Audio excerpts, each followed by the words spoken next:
at the people's applauding a party at the Circensian games in opposition to him, he exclaimed, "I wish the Roman people had but one neck." When Tetrinius the highwayman was denounced, he said his persecutors too were all Tetrinius's. 5 retiari, in tunics, fighting in a company, yielded without a struggle to the same number of opponents, and being ordered to be slain, one of them taking up his lance again, killed all the conquerors. This he lamented in a proclamation as a most cruel butchery, and cursed all those who had borne the sight of it. He used also to complain aloud of the state of the times, because it was not rendered remarkable by any public calamities. For while the reign of Augustus had been made memorable to posterity by the disaster of Varus, and that of Tiberius by the fall of the theatre at Fidenae, his was likely to pass into oblivion from an uninterrupted series of prosperity. And at times he wished for some terrible slaughter of his troops, a famine, a pestilence, conflagrations, or an earthquake. Even in the midst of his diversions, while gaming or feasting, this savage ferocity, both in his language and actions, never forsook him. Persons were often put to the torture in his presence, whilst he was dining or carousing. A soldier, who was an adept in the art of beheading, used at such times to take off the heads of prisoners who were brought in for that purpose.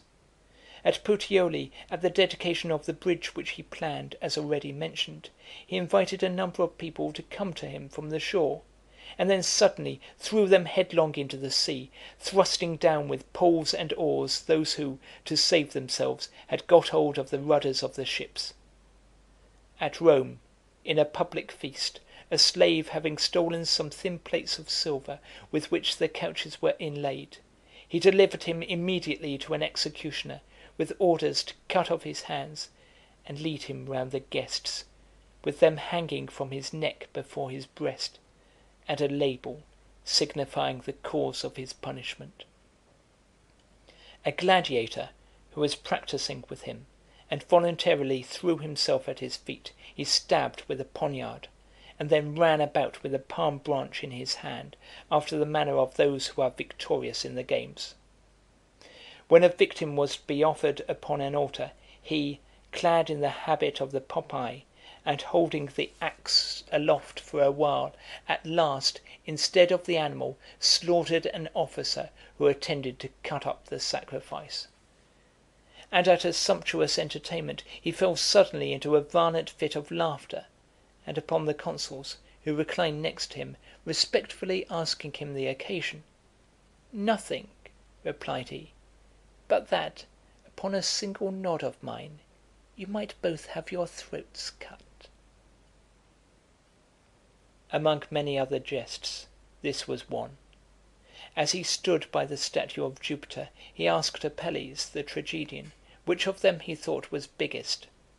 Upon his demurring about it, he lashed him most severely, now and then commending his voice, whilst he entreated for mercy, as being well modulated, even when he was venting his grief. As often as he kissed the neck of his wife or mistress, he would say, "So beautiful a throat must be cut whenever I please." And now and then he would threaten to put his dear Caesonia to the torture, that he might discover why he loved her so passionately. In his behaviour towards men of almost all ages, he discovered a degree of jealousy and malignity equal to that of his cruelty and pride.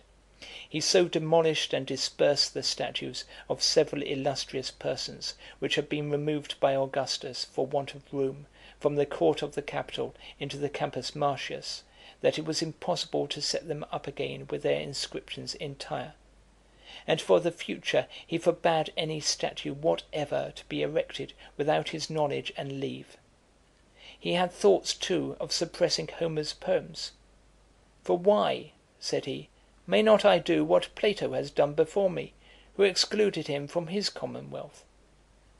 He was likewise very near banishing the writings and the busts of Virgil and Livy from all libraries, censuring one of them as a man of no genius and very little learning, and the other as a verbose and careless historian.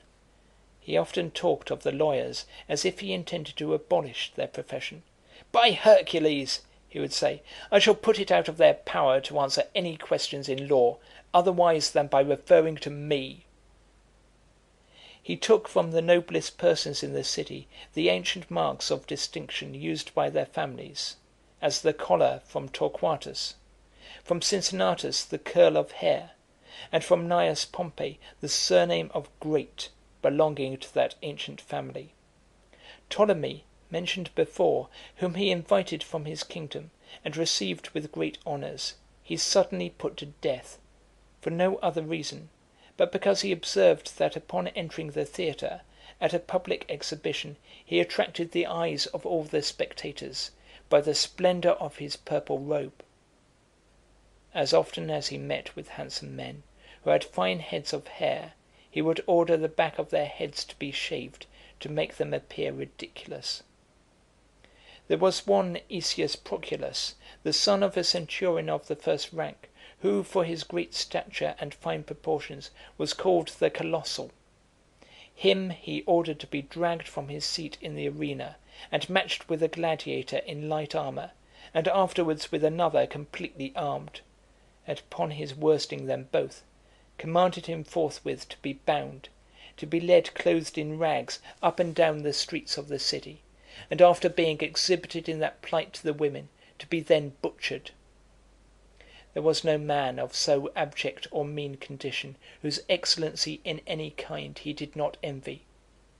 The Rex Nemorensis, having many years enjoyed the honour of the priesthood, he procured a still stronger antagonist to oppose him. One Porius, who fought in a chariot, having been victorious in an exhibition, and in his joy given freedom to a slave, was applauded so vehemently, that Caligula rose in such haste from his seat, that treading upon the hem of his toga, he tumbled down the steps, full of indignation, and crying out, "A people who are masters of the world pay greater respect to a gladiator for a trifle, than to princes admitted amongst the gods, or to my own majesty here present amongst them." He never had the least regard either to the chastity of his own person or that of others. He is said to have been inflamed with an unnatural passion for Marcus Lepidus Mnester, an actor in pantomimes, and for certain hostages, and to have engaged with them in the practice of mutual pollution. Valerius Catullus, a young man of a consular family, bawled aloud in public that he had been exhausted by him in that abominable act. Besides his incest with his sisters, and his notorious passion for Pyralis the prostitute, there was hardly any lady of distinction with whom he did not make free. He used commonly to invite them with their husbands to supper, and as they passed by the couch on which he reclined at table, examine them very closely, like those who traffic in slaves; and if any one from modesty held down her face, he raised it up with his hand.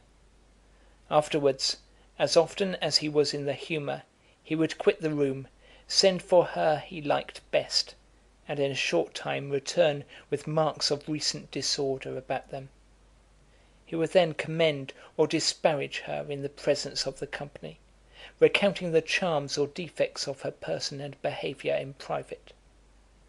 To some he sent a divorce in the name of their absent husbands, and ordered it to be registered in the public acts. In the devices of his profuse expenditure, he surpassed all the prodigals that ever lived, inventing a new kind of bath, with strange dishes and suppers, washing in precious unguents, both warm and cold, drinking pearls of immense value dissolved in vinegar, and serving up for his guests loaves and other victuals modelled in gold; often saying that a man ought either to be a good economist or an emperor. Besides, he scattered money to a prodigious amount among the people, from the top of the Julian Basilica, during several days successively. He built 2 ships with 10 banks of oars, after the Liburnian fashion.